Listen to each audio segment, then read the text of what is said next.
सातपूरच्या आयट्या signal जवळील nice संकुल परिसरातील बियर बार व रेस्टॉरंट असलेल्या ठिकाणी एक हनुमान मंदिर व दारूच्या दुकानाच्या वादावरून राज्य उत्पादन शुल्क विभाग नाशिक अधीक्षक शशिकांत गर्जे यांनी देखील लोकशास्त्र न्यूजशी बोलताना माहिती दिली आहे। म्हणून एकंदरीत हे प्रकरण नक्की काय आहे आणि प्रशासन यावर काय भूमिका घेते हे देखील बघणे महत्त्वाचे ठरणार आहे।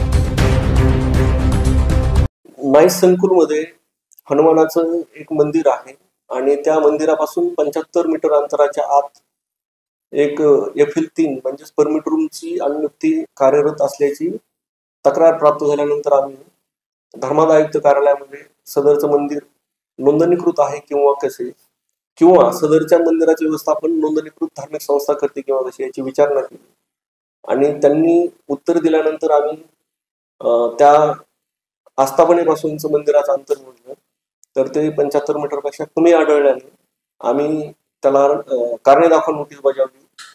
त्यानंतर आम्ही ती अनुमती रद्द करण्याचं प्रस्तावित करतो। एकूण सर तिथे 2 बार आहे अशी माहिती मिळत आहे। नेमकं आपण कोणाला नोटीस दिली?